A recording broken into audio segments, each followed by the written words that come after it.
정말 많이 궁금하셨죠? 저희 반도체 이야기부터 명쾌하게 들어보도록 하겠습니다. 자, 이런 생각이 정말 많이 들어요. 반도체 없으신 분들, 신규 매수 고민하고 계신 분들 연초에 정말 많으실 것 같아요. 사실 저도 그렇고요. 삼성전자, SK하이닉스는 목표치가 점점 높아지고 있습니다. 그런데 아무래도 너무 올라서 부담이 느껴지기도 해요. 그러면 소부장단은 어떨까요? 이쪽 사실 투톱보다는 변동성이 있는 것 같아서 고민이 되거든요. 저희 반도체 관전 포인트는 어떻게 잡아보는 게 좋을까요? 제가 이 방송을 출연하는 시점부터 단 한 번도 빠짐없이 계속 이야기를 했던 섹터가 반도체입니다. 네. 제가 단 한 주도 빠지지 않았거든요. 네. 그래서 기내식도 제가 반도체 관련 종목을 굉장히 많이 이야기 드렸고 확실하게 지금 현재 분위기가 반도체가 굉장히 좋죠. 네. 이렇게 이야기를 하면 저는 이제 제가 처음에 이야기했을 때 조금 더 싼 가격에 좀 접근하셨으면 참 좋았을 거다라고 제가 말씀을 드리고 싶지만 중요한 건 그거는 뭐 지나간 이야기고 그럼 지금이라도 반도체를 접근해도 될까? 특히 가장 많이 고민하시는 게 지금 삼성전자, SK하이닉스를 지금 사도 될까라는 이게 가장 고민이 많으시잖아요. 저는 그런 생각을 해요. 지금 구간에서 삼성전자, SK하이닉스는 사도 된다. 사도 된다. 다만 된다. 내가 흔히 말하는 이건 있죠. 시장 수익률만큼 내가 수익을 기대한다면 삼성전자 굉장히 편안한 투자가 될 거다. 다만 내가 시장 상승률보다 조금 더 난 더 먹고 싶다. 그러니까 시장 수익률을 아웃퍼폼하고 싶다라고 하면 지금 시점에서 삼성전자는 조금은 제가 보기엔 대안은 아닐 가능성이 있다. 삼성전자를 부정적으로 보는 건 아닙니다. 여전히 긍정적으로 보는데 제가 이 부분을 조금 네. 약간 관망의 의견으로 보는 이유가 뭐냐면 시총입니다. 시총. 지금 현재 삼성전자가 시장에서 목표가 지금 벌써 이미 800조가 넘었거든요. 그러면 이제 이게 17만 원 정도까지 올라간다라고 하면 1,000조 원이 된단 말이에요. 시총 1,000조 원. 그러면 이게 지금 현재도 삼성전자는 글로벌 전체 시총 사이즈에서도 지금 17위 정도가 하거든요. 전 세계에서 17번째로 비싼 종목입니다. 큰 종목입니다. 비싼 종목이라기보다 큰 종목이거든요. 그러면 이게 만약에 1,000조 원이 되면 지금은 한 15위 정도가 될 거예요. 네. 그러면 이게 만약에 미국 증시에 상장돼 있으면 저는 큰 문제가 없을 것 같아요. 이걸 충분히 소화할 수 있는 유동성이 있을 것 같은데 이게 지금 현재 상장돼 있는 게 코스피잖아요. 그러면 앞으로 코스피가 이 한 종목을 위해서 1,000조 원을 끌어올리기 위해서는 그냥 산수로 따지더라도 그냥 단순 계산으로 20%만 올리려고 한다면 그냥 단순히 200조가 필요한 거잖아요. 그럼 200조라는 자금이 이쪽으로 지금 들어올 수 있는 여력이 있을까라고 하면 좀 쉽지 않지 않을까. 네. 물론 그렇다고 해서 제가 안 들어온다는 건 아닙니다. 여전히 긍정적이긴 하겠지만 이제 시총이 어느 정도 1,000조 원 수준으로 올라간다면 삼성전자, SK하이닉스의 상승세가 조금 둔화될 가능성이 있다. 자, 그렇다고 해서 AI 모멘텀이 빠지는 게 아니잖아요. 그러면 이 자금들은 흔히 말하는 나는 메모리가 너무 좋아. 그래서 지금은 삼성전자, SK에 집중을 하겠지만 어느 정도 이걸 본인들 바스켓에 채우고 나서 그다음에는 뭐를 관심을 가질까? 그게 저는 계속 소부장이라고 말씀드리는 거예요. 소부장은 확실하게 변동성은 있긴 하지만 분할 매수 관점에서 접근한다면 그 변동성도 충분히 제가 보기에는 커버를 할 수 있습니다. 그 상세를 시킬 수 있기 때문에 지금은 삼성전자, SK하이닉스 여전히 긍정적이다. 가지고 계신 분이라면 홀딩이 맞습니다. 네. 하지만 내가 만약에 신규로 반도체가 너무 좋을 것 같아서 반도체를 관심 있게 가진다라고 생각한다면 지금은 오히려 소부장이 조금 더 중요하다. 다만 투자 성격이 있어요. 조금 더 부지런하시고 내가 공부를 하겠다는 의지가 있으신 분들은 소부장이 맞습니다. 근데 나는 공부하기 싫어. 나 그냥 사놓고 묻어둘래 라고 하시면 물론 수익률의 측면에서는 조금 뒤처질 수는 있지만 편안한 투자로서는 여전히 삼성전자도 나쁘지 않다라는 거고요. 제가 계속 반도체 쪽을 계속 강조를 드리는 이유는 이겁니다. 계속 제가 이거 벌써 한 5주 정도 쓰고 있지 않나요? 반도체를. 근데 계속 시점에서 말씀드린 것처럼 이 포인트가 계속 나오잖아요. 네. 이게 멈추질 않아요. 새로운 반도체 모멘텀이 계속 발생하고 있다는 거죠. 그만큼 반도체 시장 자체가 긍정적이다라고 보시면 되고요. 일단 표를 한번 보시는 것처럼 국민연금 반도체 소부장 매수가 많아졌다라는 건데요. 이거는 지금 현재 주식을 하시는 분들은 지난주 금요일 날 좀 깜짝 놀라셨을 거예요. 내가 만약에 반도체 소부장을 가지고 있다면 계속 공시 이야기가 나왔어요. 그러니까 단순 투자 공시가 지난주 금요일 날 엄청나게 소부장 쪽에 많았다. 근데 거기에 주체가 딱 하나였습니다. 뭐다? 국민연금. 국민연금이 반도체 소부장을 엄청나게 많이 샀어요. 이거는 지금 현재 정부 정책에 부합합니다. 정부가 지금 1000스닥을 만들겠다고 네. 지금 계속 이야기를 하고 있고 지금 이 국민연금 입장에서는 그렇다면 코스닥을 매수를 해야 되는데 그렇다고 해서 단순히 그냥 코스닥 상위주만 매수하는 건 아무래도 좀 부담이 있거든요. 왜냐하면 지금 코스닥 상위주 같은 경우가 2차 전지가 많이 포진이 돼 있고 그러니까 바이오도 많이 포진이 돼 있단 말이에요. 2차 전지 바이오 같은 경우는 변동성이 좀 클 수 있는 종목 섹터다 보니까 조금은 더 안정적인 측면에서 생각을 한다면 모멘텀이 강한 소부장이다라고 지금 국민연금도 생각한 것 같아요. 그래서 국민연금이 지금 이런 반도체 쪽에 투자가 많아졌다라는 거고요. 앞으로도 꾸준히 제가 보기에는 국민연금 쪽은 반도체 소부장을 많이 매수할 가능성이 높다. 그렇다면 수급적으로도 반도체 소부장은 지금은 계속 관심을 가지셔야 된다라는 말씀을 드리는 거고요. 또 하나는 CS에서 이제 부각될 모멘텀인데요. 지금 앞전에도 말씀을 드렸지만 CS가 생각보다는 막상 뚜껑을 열었는데 생각보다는 시장의 반응이 뜨뜻미지근하다라고 생각하실 수도 있습니다. 오늘 젠순왕 CEO 같은 경우가 그 발언 연설을 2시간이나 하셨어요. 제가 듣고 있는데 언제 끝나나 좀 지겹긴 하더라고요. 2시간이나 하셨단 말이죠. 그러니까 예전에는 한 30분 정도 했는데 그것만으로도 시장이 엄청난 환호를 했다가 지금은 2시간이나 했지만 뜨뜻미지근합니다. 네. 이유는 그거죠. 이미 시장은 이 CS 하기 전에 이미 이 관련 이야기를 다 알고 있습니다. 루빈칩부터 해서 피지컬 AI와 관련된 부분, 그다음에 엔비디아가 자율주행 관련 부분을 할 거다라는 것도 이미 다 알고 있는 거죠. 뭐 이게 얘가 맞을지는 모르겠지만 우리가 영화를 보고 싶은데 영화 보기 전에 우리가 유튜브로 그 리뷰 영상이 있지 않습니까? 네네. 그 영상을 보고 나면 영화를 다 본 것 같잖아요. 맞아요. 네, 영화를 사실 또 안 보고 싶어지잖아요. 네. 제가 보기에는 이번이 CES가 딱 그런 것 같아요. 반도체 투자자들 입장에서는 이미 다 알고 있어. 우리 이미 리뷰 영상으로 다 봤어. 네. 그러다 보니까 생각보다 오늘의 반등, 흔히 말하는 폭은 크지 않을 수 있지만 중요한 건 방향성이 바뀌지 않았다라는 거예요. 여전히 엔비디아의 방향성은 AI와 관련된 투자를 많이 한다라는 거고, 그 다음에 AI와 관련된 수요는 엄청나다라는 거고, 그 다음에 리사수 CEO의 발언 역시도 지금 계속 AI의 발전은 계속 여전히 강하게 들어가고 있고, 그 다음에 많은 빅테크 기업들의 캐펙스 투자는 여전히 늘어난다라는 부분. 그리고 특히 젠슨왕 CEO 같은 경우는 이번 발언에서 콕 집어서 말했어요. 앞으로는 HBM이 부족하다라는 거. 그렇다면 이거는 당연히 메모리 반도체를 생산하는 우리나라 기업에게는 아주 큰 호재가 될 수 있는 모멘텀이라는 거죠. 이런 관점에서 봤을 때 지금 당장은 CS에 대한 반응이 좀 더디다. 생각보다 좀 뜨뜻미지근한데 라고 생각할 수 있지만 그럼에도 불구하고 방향성은 여전히 메모리 반도체에 좀 초점이 맞춰졌다라는 부분이고요.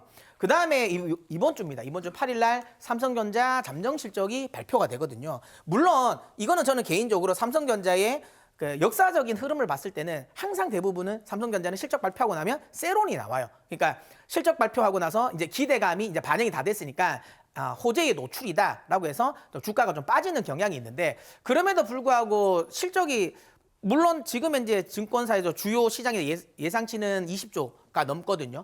어마어마한 상승세입니다. 어마어마한 상승세고 이게 지금 현재 분기로 가면 갈수록 그러니까 지금은 4분기거든요. 그러니까 작년 4분기, 이제 올해 1분기, 그다음 올해 2분기, 올해 3분기까지는 실적이 정말 엄청나게 올라갈 겁니다. 왜?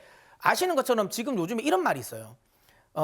지금 빅테크 기업들이 그 메모리 반도체 관련 기업들의 전화를 안 받는다고 하더라고요. 왜냐하면 전화를 하면 가격 올린다고 할까봐. 그래서 이제 TSMC라든지 삼성전자, SK하이닉스의 관계자들의 전화를 안 받는다고 해요. 그러니까 이번에 팀쿡 CEO도 이야기를 했잖아요. 너무 많이 올랐다. 지금 TSMC의 2나노 공정도 지금 엄청나게 가격을 상승했거든요. 그러다 보니까 지금 이거 마진이 나올까라고 걱정하고 있었는데 거기에 또 지금 그 메모리 반도체 이 가격까지도 지금 70%까지 상향 조정한다고 했잖아요. 그러니까 이런 부분이 결국은 실적. 그러니까 지금 1분기 이번에 메모리 가격이 올리는 건 1분기, 2분기에 온기 반영되거든요. 그런 관점에서 본다면 4분기도 실적이 좋겠지만 앞으로 1분기, 2분기는 더 좋을 거다라고 우리가 예상을 할 수 있는 부분이죠. 그렇기 때문에 잠정 실적 발표, 특히 물론 뭐 잠정 실적 발표에서는 이건 이야기는 안 하겠지만 이제 이번 달에 나오는 삼성전자의 실적 발표 때 어닝콜 때도 가이던스도 굉장히 상향 조정할 가능성이 높다라는 거죠. 참고로 전 세계적으로 연간 영업이익을 100조를 넘기는 기업이 많지가 않습니다. 10개가 안 되거든요. 그러니까 대단한 회사가 이제 만들어진다라는 거고 이렇게 됐으면 아까도 말씀드린 것처럼 미국 시장에 상장돼 있었다면 여전히 저는 시총이 부담스럽지 않을 거라 생각을 합니다. 하지만 국내 시장에 상장돼 있다라는 점 시총 1,000억 원은 부담스러울 가능성이 높다. 하지만 반도체와 관련된 부분에 있어서의 모멘텀이 안 꺾이잖아요. 그리고 삼성전자가 이만큼 메모리에 대해서 수요가 많다라는 거 결국은 증설을 해야 된다라는 거. 그렇다면 소부장 쪽에 당연히 발주가 많아질 가능성이 높다. 그다음에 소부장 장비주, 그다음에 소부장 부품 소재 이런 관련 종목들의 수혜가 많아질 가능성이 높다라는 거죠. 이런 관점에서 본다면 많이 오르긴 했지만 여전히 아직까지는 더 갈 자리가 많이 남았다라고 생각해서 여전히 소부장 쪽은 또 관심 있게 보셔야 된다라고 말씀드리고 싶고요. 그다음에 이것도 있습니다. 많은 분들이 삼성전자와 관련돼서 또 하나 이제 또 긍정적인 포인트가 제가 파운드리 이야기를 많이 드렸잖아요. 파운드리 쪽에서도 지금 계속 좀 긍정적인 이슈가 나오고 있다. 그러니까 지금 엔비디아가 지금 추론칩 이야기를 안 하긴 했거든요, 이번에. 근데 추론칩 그록을 인수를 했기 때문에 조만간 추론칩 이야기가 나올 겁니다. 그거는 제가 보기엔 2월 달에 그 엔비디아 실적 발표 때 제가 보기엔 추론칩 이야기를 할 것 같거든요. 근데 그 추론칩은 저는 개인적으로 절반 이상은 삼성 파운드리가 받아갈 가능성이 높다. 왜? TSMC의 그 속된 말로 요즘에 TSMC를 그린하게 하거든요. 갑질이 아니라 을질이라고 하거든요. 절대적인 을이지 않습니까? 네. 계속 지금 올립니다. 나노가 흔히 말하는 2나노뿐만 아니에요. 3나노, 4나노 공정까지도 지금 계속 올리거든요. 그러다 보니까 이렇게까지 비싸면 이 추론칩은 사실상 지금 학습칩 대비해서 좀 가격이 좀 싸다라는 메리트가 있거든요. 근데 이렇게까지 패키징 쪽에서 너무 파운드리 쪽에서 너무 비싸면 이게 가격 경쟁력이 있을까라는 생각을 할 수밖에 없어요. 그런 관점에서 봤을 때 삼성전자가 이 그러니까 4나노 지금 현재 그록이 이 설계하고 있는 TPU 같은 경우는 4나노가 주력으로 쓰거든요. 그러면 이 4나노 쪽에 공정은 삼성전자가 따낼 가능성이 높지 않을까라는 생각을 한다면 모멘텀은 아직까지 또 있는 거죠. 2월 달에도 또 남아있다. 이렇게 보시면 될 것 같고요. 계속 말씀드리지만 지금 현재 시총이 삼성전자가 1,000조가 넘는 시점이 나온다면 분명히 삼성전자 쪽의 상승 탄력은 좀 둔화될 수 있는데 이 부분이 계속 낙수 효과로 소부장 쪽으로 이어질 수 있다라는 점을 생각한다면 소부장 계속 관심 있게 보셨으면 좋겠습니다. 이거는 이제 제가 이제 이번에 나왔던 혁신상이라고 해서 삼성전자가 이번에 CES에서 뭔가를 많이 받았더라고요. 여기 보면 주요 제품들. 그리고 특히 여기서 나오는 것처럼 그 모멘텀이 제가 다음 주에도 이미 벌써 제가 리뷰를 하겠습니다. 네. 먼저 예고를 드릴게요. 또 이 이야기가 나올 수밖에 없어요. 다음 주에 또 소캠 이야기. 왜냐하면 칩이 새로운 칩들이 많이 만들어진다는 거죠. 그리고 이제 고도화되는 칩들이 많이 생깁니다. 예전에는 소캠 이런 거 없었거든요. 근데 이제 소캠이라는 것들도 만들어지면서 이런 부분이 계속 모멘텀이 계속 생긴다라는 거. 그러니까 소캠 관련 부분, 그다음에 GDDR 관련 부분이라든지, 그다음에 HBM4 이쪽 관련 부분이 계속 이슈가 나올 수밖에 없다라는 거고요. 지금 삼성전자도 그렇고요. SK하이닉스 특히 삼성전자는 HBM 시장에서는 SK하이닉스를 따라가야 되는 입장이에요. 그러면 HBM4 쪽에 엄청나게 많은 공을 들일 가능성이 높다. 그러면 소부장 내에서도 그러면 HBM4 관련 쪽에 우리가 관심을 가져야 되지 않을까라는 생각을 할 수 있겠죠. 그렇기 때문에 HBM4 쪽도 계속 여전히 관심을 가지시고요. 지금 여기에는 없어요. 여기는 없는데 미국 쪽에서 지금 현재 반도체 쪽에서 관심을 가져지는 게 뭐냐면 실리콘 포토닉스와 관련된 부분이거든요. 그러니까 우리는 지금 실리콘 포토닉스의 실질적인 수혜주는 없습니다. 네. 하지만 미국에서 실리콘 포토닉스 관련 종목이 뜬다면 우리나라에서 뜰 수 있는 건 유리기판이에요. 아, 유리기판. 예, 지금은 또 좀 잠잠하거든요. 유리기판 네. 관련 종목들이. 근데 올해 하반기에 유리기판이 양산된다고 생각한다면 또 유리기판 관련 종목들도 지금도 여전히 관심을 가지셔야 된다는 거죠. 여러분 생각해보면 이거 너무 많이 올라간 거 아니야? 소부장 관련 부분도 너무 많이 올라간 거 아니냐라고 생각할 수도 있지만 지금 제가 말씀드렸던 것처럼 투자를 생각해보면 아직도 여전히 투자할 게 많다라는 점. 그걸 우리가 또 제가 잘 체크해 드리도록 할 테니까 꼭 이 방송 끝까지 보시고요. 그리고 제가 또 뒤에도 조금 더 설명을 드리는데 이 부분에 대해서 그러면 우리가 좀 관심을 가져야 되는 종목들이 어딘 거냐라고 보시면 요게 이제 GST라는 종목입니다. 삼성전자가 공장 라인을 증설했을 때 필수적으로 들어가는 스크러버라든지 칠러를 만드는 회사인데요. 스크러버라는 건 뭐냐면 반도체를 생산하는 과정에서 어쩔 수 없이 나오는 흔히 말하는 이 나쁜 공기들이 있어요. 그러다 보니까 그걸 이제 포집을 해야 됩니다. 그냥 대기로 보내버리면 당연히 환경 오염이 나오다 보니까 그 공기를 이 포집을 하는 포집 장치가 스크러버라는 건데요. 이거를 만들고 그다음 칠러라는 거 반도체 공정에서 필수적으로 우리가 열 처리를 많이 하거든요. 그래서 반도체 쪽은 또 열이 많이 들어가는데 이걸 또 식혀줘야 하는 또 공간도 필요합니다. 그걸 만드는 장비가 칠러라는 장비인데 이 칠러를 또 생산하는 회사라는 거죠. 그렇다면 삼성전자가 지금 평택의 P4, P5 라인을 다시 증설을 재개한다라는 거. 그러면 삼성전자 향 스크러버, 그다음에 칠러 쪽에 매출이 높아질 가능성이 높다라는 거고요. 또 하나는 최근 들어서 TSMC 쪽에 장비 납품 퀄 테스트를 통과를 했어요. 이거는 이 오피셜로 나왔습니다. 지금까지는 계속 지속적으로 통과되는 거냐라는 쪽이었는데 이제는 통과가 오피셜로 확실하게 찍혔고요. 그렇다면 지금까지 없었던 TSMC 쪽에 또 매출도 나올 수 있다라는 점을 감안한다면 충분히 관심을 가질만 하고요. 제가 아까도 말씀드린 것처럼 이 반도체와 관련된 또 조금 더 자세한 이야기는 제가 또 소통방을 통해서 제가 또 설명을 드리도록 할 테니까 또 소통방 관련 쪽도 또 많이 또 관심을 가져주십시오. 네, 삼성전자, SK하이닉스 보니까요 국내외 증권사에서 줄줄이 목표치를 상향 조정하고 있습니다. 물론 오늘은 반도체 투톱에서 일부 차익 실현 매물이 출회가 되고 있긴 한데요. 이번 주에는 삼성전자의 잠정 실적 발표도 예정되어 있는 만큼 저희가 이슈를 빠르게 챙겨보는 게 중요해 보입니다. 화면 하단 보시면 QR코드 잘 나가고 있죠. 카메라로 스캔해서 들어오시면 반도체 섹터에 대한 모든 전략 꼼꼼하게 받아보실 수 있으니까요. 이 부분까지 공부 방법으로 활용해 보시면 좋을 것 같습니다. 자, 저희는 바로 이어서 다음 키워드 이어가 보도록 할게요. 자, 화장품주 이야기 한번 들어보도록 할까요? 자, 이번 한중 정상회담에서 화장품주도 수혜주로 거론됩니다. 사실 뭐 K-뷰티라든지 미용 의료기기는 네. 너무너무 좋잖아요. 글로벌적으로도. 또 찾아보니까 펑 여사에게는 요즘 정말 핫한 우리 K-뷰티 디바이스도 선물을 했다라는 기사도 전해지더라고요. 화장품 섹터 이야기 들어볼까요? 일단 그 전통적으로 사실 화장품 관련해서는 중국에 대한 기대치가 좀 높을 수밖에 없다. 다만 최근 들어서는 예전에 비해서는 또 중국 쪽 또 익스포저가 그렇게 높지가 않아서 뭐 굳이 뭐 중국 수혜주냐라고 말씀하시는 분도 계신데 제가 뒤에 자료를 보여드리면서도 설명을 드리겠지만 여전히 중국 쪽의 매출 비중은 높습니다. 다만 분위기가 바뀌었어요. 판매의 방식이 좀 바뀌었다. 예전에는 따이공이라고 해서 보따리 상들을 중심으로 면세점 중심의 매수였어요. 그러다 보니까 비싼 거, 특히 아시는 것처럼 설화수라든지 오희라든지 조금 비싼 메이크업 브랜드들이 많이 팔렸는데 최근에 이제 중국 소비자들도 이게 좀 많이 바뀌었어요. 그러니까 고급 화장품들은 예전에는 우리나라 걸 많이 썼는데 이제 요즘에 고급 화장품들은 로레알이라든지 오히려 에스티로더라든지 유럽 화장품을 많이 씁니다. 랑콤 같은 것들을. 그러니까 우리나라가 약간 설화수나 오이 포지션이 애매해졌어요. 그러다 보니까 그러면 이제는 어떤 식으로 바뀌었냐. 이런 따이공 방식이 아니라 결국은 우리나라로 관광객들이 많이 유입되지 않습니까? 그러다 보니까 관광객들이 요즘에 우리 이화영 MC는 그거 아세요? 중국 관광객들이 우리나라 들어올 때 필수 코스 중에 하나가 네, 성형 시술로 하고 성형 시술도 있잖아요. 있고 또 네. 하나 소비를 할 때 화장품을 어디서 많이 사시는 거예요? 예전에는 네. 면세점이었다면 요즘에는 명동에 가면 이 매장이 아. 엄청나게 많아요. 네, 화장품 가게? 네, 화장품 화장품 관심이 없으시군요. 네, 화장품 내에서 올리브영, 아, 네, 다이소, 올리브영 다이소. 그러니까 이 말은 예전에 비해서 인디 브랜드에 대한 관심이 많아진다는 거예요. 네. 그러니까 이거는 그러니까 중국 관광객뿐만 아니라 우리나라에 들어오시는 대부분, 그러니까 일본이라든지 중국 관광객들은 이제는 인디 브랜드들을 많이 선호한다라는 거죠.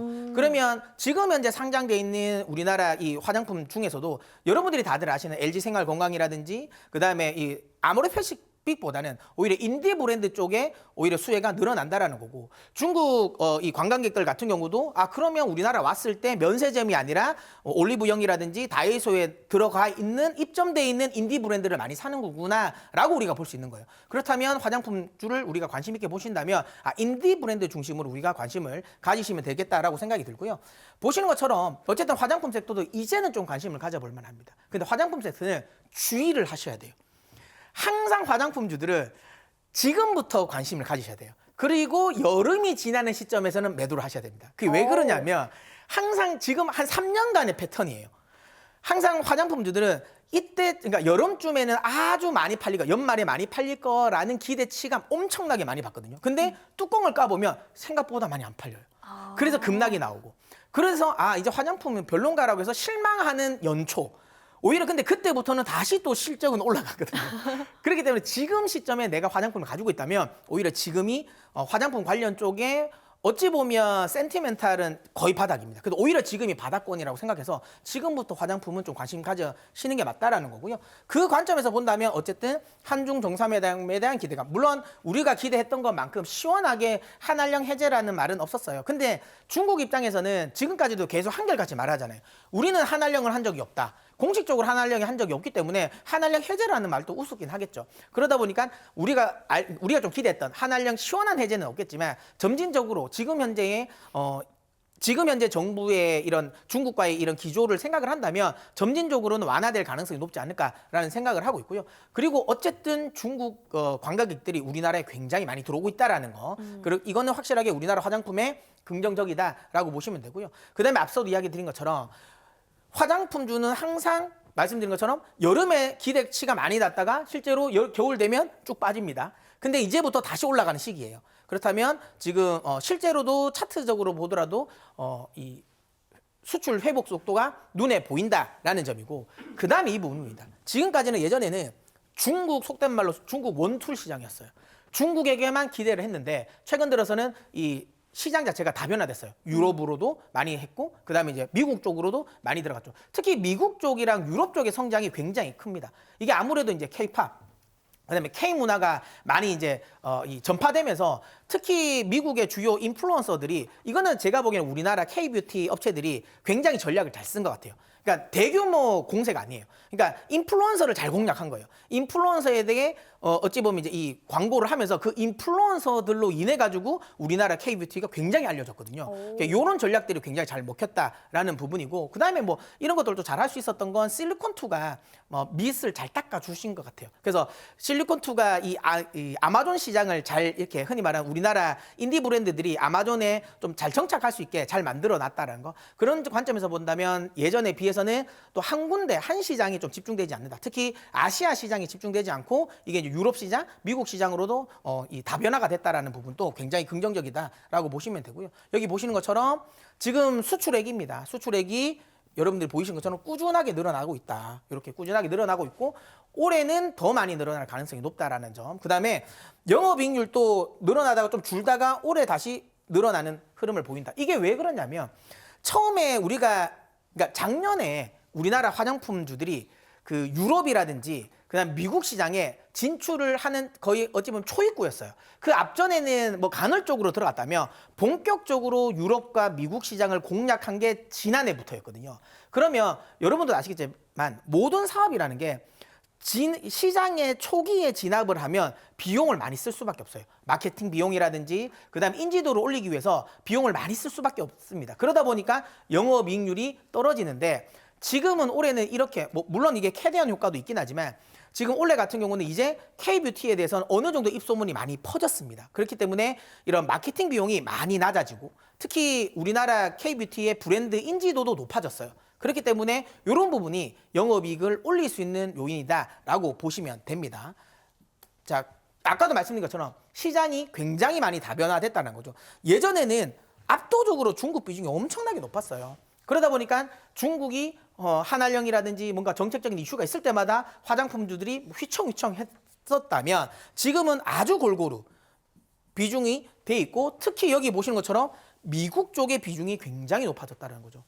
그러니까 북미 지역에 일단은 이 비중이 높아졌다라는 거. 특히 앞서도 이야기가 드렸지만 지금 현재 같은 경우는 색조라든지 스킨케어 쪽이 지금 굉장히 이 판매가 많이 되고 있다는 거죠. 화장품을 쓰시는 분은 아실 거예요. 우리 이하잉 MC도 그렇지 않나요? 특히 네. 여성분들 스킨케어 제품들은 네. 한 번 쓰면 잘 네. 바꾸지 않지 않나요? 네, 계속 쓰는 것 같아요, 거의. 맞죠? 네. 이게 화장품은 좀 그렇더라고요. 좀 민감, 본인의 이런 피부에 흔히 말하는 그 브랜드, 특히 스킨케어 제품들 같은 경우는 우리가 속된 말로 브랜드 이미지는 생각은 안 하잖아요. 오히려 맞아요.